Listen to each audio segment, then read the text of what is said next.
on, everybody? Welcome back to the channel. I'm sure you can tell by my voice it's a little better, so we're going to attempt to make a video. One that I should have made a long time ago, but here we go. And we're going to talk about sleep. How did I manage my sleep?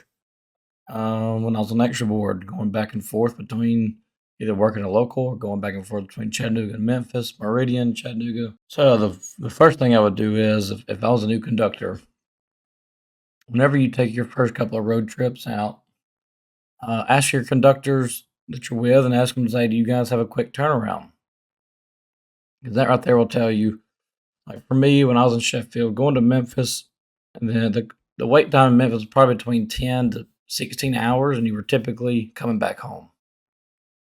Chattanooga, everybody knew you stayed in Chattanooga forever and ever and ever. So what I would do is, when I would get to Memphis, if I thought I was going to be maybe called off my rest or maybe first or second out, as soon as I got done, as soon as my rest would come up, I would leave, go get some food, eat, go home, or go back to the hotel, take a shower, and jump straight into bed and go to sleep. That'd give me roughly 8 hours or so. I would stay asleep until I woke up, or until I got woke up from a phone call. And I normally only sleep 8 to 10 hours, and then I wake up. If I'd wake up and I was first or second out, I'd more likely go ahead and just stay awake and go ahead and get up and, try and either get something to eat or something like that before you leave. And that's how I normally did. That's what I normally did when I went to Memphis. Now, Chattanooga was different. Going to an away from home terminal, and you're going to be there for a while. There is a little bit of a strategy that you can do. There's not so much a schedule, but there is a strategy. And my strategy for Chattanooga was, as soon as I got in, I would stay up as long as I possibly could. I'd go get something to eat. I'd watch a movie, whatever, because I knew I wouldn't get caught off my rest because I was already like 8th or 9th out by the time we got there. So I'd trying to stay up for 4 to 6 more hours when I got in. So you're looking at staying awake for 18 hours, which is really hard to do until you just passed out. And then when you passed out, you just stay asleep. You'll probably sleep 10. Sometimes I'd sleep 12 hours once I did that. And that was the goal. The goal was to sleep, for a while. And hopefully, if I sleep for 10 to 12 hours, I've already been up for 6. Now I'm looking at, I've already been in the hotel for 16 to 18 hours, possibly 20 hours at this point. And I should be getting called back pretty soon. I would go to Chattanooga and I'd only be second or third out. I'd only stay up for a couple of hours and I'd try to go to sleep and wake up. If I'd wake up, there's been times I came in at third out and I woke up at third out. I'm like, what in the world is going on? There's a strategy that I used to do too, and if I woke up and I was still a long ways out, I'd wake up and go get some food, go on the computer, do whatever you needed to do. You can go walk, go run, go walk around to different stores, whatever, just kill some time.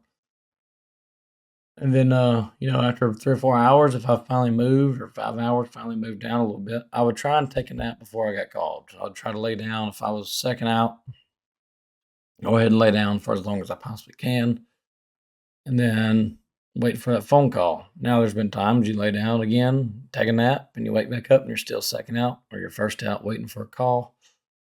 It's just, you're just going to have to go back and forth between these terminals, whichever terminals you're going to, and see how long the turnaround rate is or how long you stay to get some type of strategy in place. I'm not saying the strategy is going to work every time, but it sucks going somewhere, immediately going to sleep, waking up, and now you're like second or third out, and you stay awake for 4 or 5 hours, or then you're called out. So now you've been awake for 4 or 5 hours, couldn't go back to sleep because you already slept 10, and now you've got to stay up 12 more hours on top of the 5 you're already awake. So just talk with your conductors whenever you're on the road and you start going back and forth, and ask them, do you guys normally sit up here for a long time, or is it normally a quick turnaround? If it's a quick turnaround, get some food, try and get to sleep as quick as possible. If you only sleep for 6 hours, you might want to stay up a little bit, stay up for 4 or 5 whenever you get to your hotel, and then go to sleep. If you're going to be rotting for a while, I'd try and stay up as long as possible, 4 or 5, 6 hours if you can, and then pass out and hope you don't get called. But I never did get called whenever I stayed up like that, because I'd only do it whenever I was like 8, 9, 10, 11 times out, something like that. As far as at home, Typically, if I was, say, I got home and get back to the yard and I tied up and I'm like 14th out.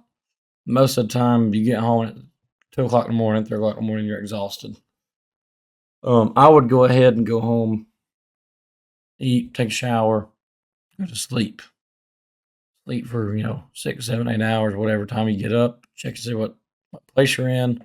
If you was in like third or fourth out, I would go ahead and stay awake, and I would just check it periodic. I'd be normally most of the time I'd be on the computer playing Call of Duty or something like that. I would check my spot periodically, and whenever I started to drop down, I would look at the train schedule.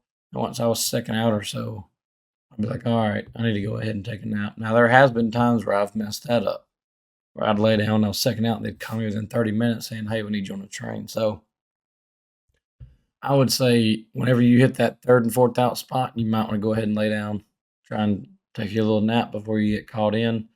You could sit fourth out for a long time. You can go from fourth to first just like that. Keep that in mind, but it's a gamble. You're rolling the dice each time. But what I typically did worked for the most part. I hated going to work tired.